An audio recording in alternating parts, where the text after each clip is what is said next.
Bonjour les amis, j'espère que vous allez bien.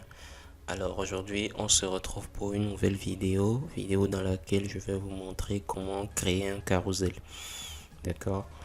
Et donc voilà ce qu'on va essayer de faire. Donc on a ça.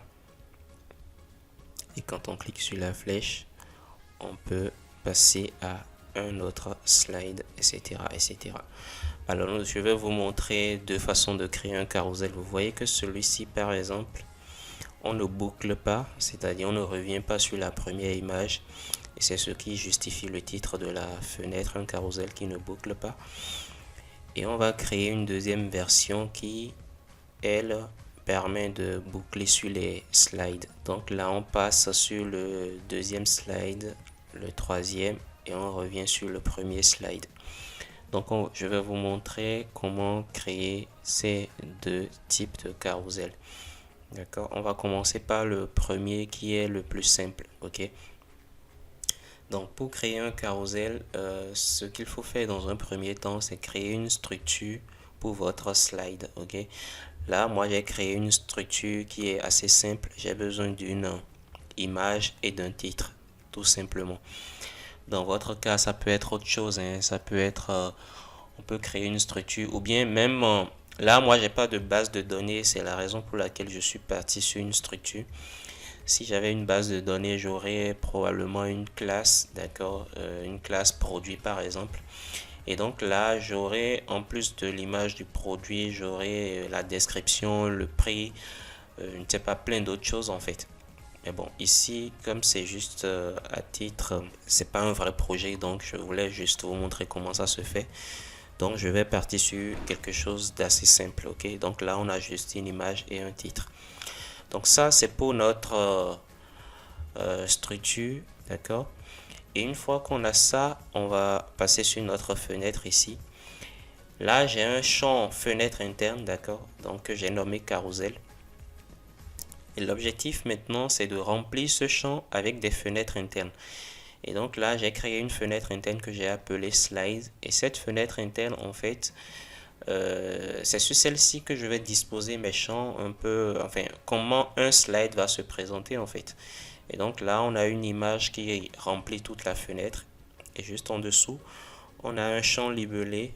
Alors déjà, on a un premier champ libellé qui a une couleur noire et qui est transparent. Voilà. Et c'est la raison pour laquelle on voit un peu l'image à travers. Et par-dessus, j'ai mis un autre champ libellé. D'accord? Et c'est ce champ-là qui affiche en fait le titre de mon slide. Ok? Tout simplement. Maintenant que j'ai créé cette fenêtre-là, je reviens sur ma fenêtre carousel 1. Ok? Et donc, qu'est-ce qu'on va faire? On va remplir en fait ce champ fenêtre interne avec des fenêtres internes auxquelles on va passer en fait le paramètre. Ici, j'ai S et un slide. Qu'est-ce que ça voudra dire? Ça veut dire que quand je vais essayer d'ouvrir un slide, enfin une fenêtre interne SI slide, je vais lui passer en paramètre le slide à afficher. D'accord? Et donc, le slide va respecter cette structure ici. Donc, je reviens ici. Là, j'ai trois images pour mes slides. Je disais tantôt que mes slides ne viennent pas d'une base de données, donc je les crée, disons, par programmation. Et donc, voici les trois images que j'utilise pour les créer. Donc, si je vais dans le code de la fenêtre, vous voyez ici, j'ai déclaré une variable de type slide. Je remplis chaque fois je remplis chaque fois ma variable, ok. Donc, je spécifie l'image et le titre. Et je l'ajoute dans mon champ fenêtre interne. D'accord? Donc vous voyez, la fonction fi list ajoute prend en paramètre le champ fenêtre interne dans lequel on veut ajouter une fenêtre interne qui prend en paramètre mon slide ici. D'accord?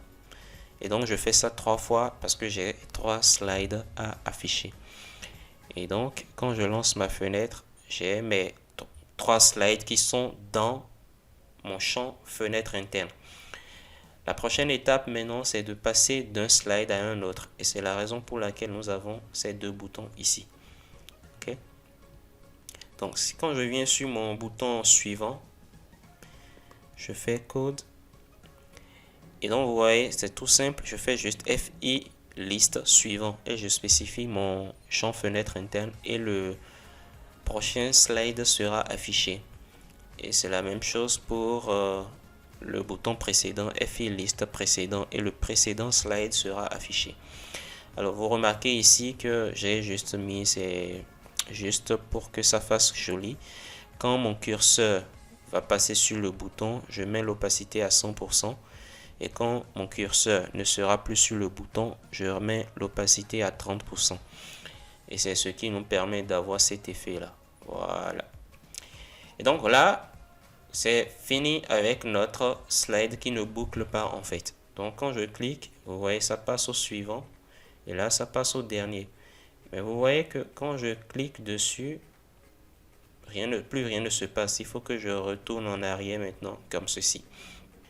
Et donc là, on a un carrousel qui ne boucle pas. Donc ça, c'est la première façon de le faire. La deuxième façon, c'est toujours aussi simple, mais il va falloir programmer un peu plus, écrire un peu plus de code en fait. D'accord? Donc je vais dans le code de ma fenêtre et vous voyez là, je remplis, j'ai ma variable slide. Cette fois-ci, je ne remplis plus mon champ fenêtre interne. Ce n'est plus le champ fenêtre interne que je remplis, mais j'ai un tableau de slide que je remplis. Et donc chaque fois quand je crée un slide, c'est à ce tableau que j'ajoute mon slide. Et donc en fin de compte, j'ai un tableau de 3 slides. Ok. Je déclare ensuite un entier que je vais appeler end sélection, end pour indice de la sélection, d'accord. Et je mets ça à 1 par défaut. Donc quand on va lancer notre fenêtre, c'est le premier slide qui sera affiché par défaut. Et donc qu'est-ce que je fais? Je ne fais pas programmation, je change en fait les fenêtres internes qui sont affichées dans mon champ fenêtre interne. D'accord? Mon champ fenêtre interne n'agit plus comme un tableau, mais agit juste, comment dire, ici à ce niveau, vous voyez qu'on ajoute en fait les slides directement à la fenêtre interne. Vous voyez FI liste ajoute directement au champ fenêtre interne, je veux dire. D'accord? Et donc, notre champ fenêtre interne carousel agit un peu comme un tableau dans lequel on ajoute des slides en fait. Ici, l'approche est différente. On a plutôt un tableau de slides, d'accord, et on décide d'afficher un slide à la fois, d'accord. Et donc on passe à notre champ fenêtre interne, la fenêtre à afficher avec le paramètre qui va avec. D'accord. Et vous voyez que ici, j'affiche le premier slide, liste slide, et je mets entre crochets l'indice sélectionné, d'accord, qui est à 1 par défaut. Donc ça va m'afficher le premier slide. D'accord. Donc quand je lance ma fenêtre, voilà, le premier slide est affiché. Maintenant, pour passer au slide suivant, on va programmer un tout petit peu. Donc je vais dans le bouton suivant. Et vous voyez que là, je fais un contrôle. Je dis si indice sélection est égal à liste slide point occurrence. Qu'est-ce que ça veut dire? Dans mon tableau, j'ai 3 slides, d'accord?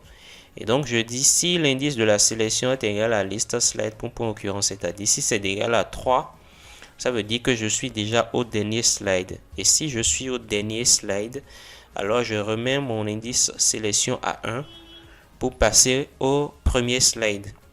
Et c'est comme ça que je boucle en fait. Si je suis au dernier, tu repasses au premier.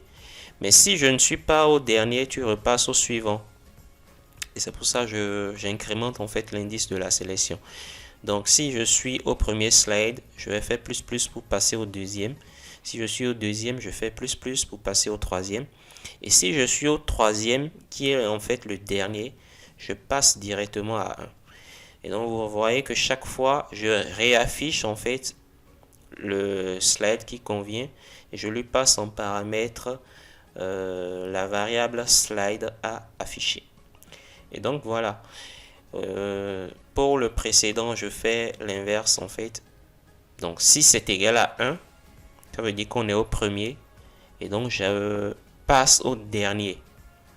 Mais sinon, je fais une décrémentation. D'accord? Indice, sélection, mon, moins. Et là aussi, c'est pareil. Pour ceci, je vous ai déjà expliqué ça. C'est juste pour faire un peu stylé au niveau des boutons. Et donc, quand je lance, je passe au suivant. Là, c'est le dernier. Et quand je clique, je repasse au premier. Etc. etc. etc. Voilà, nous sommes à la fin de ce tutoriel. N'hésitez pas à laisser un like et à laisser un commentaire. Ça permet à la chaîne d'être mieux référencée en fait. Voilà, n'hésitez pas à vous abonner non plus pour être au courant et vérifier la cloche de notification, tout ça, tout ça. Voilà, comme ça vous serez notifié quand je vais sortir mes prochaines vidéos. Donc voilà, à la prochaine.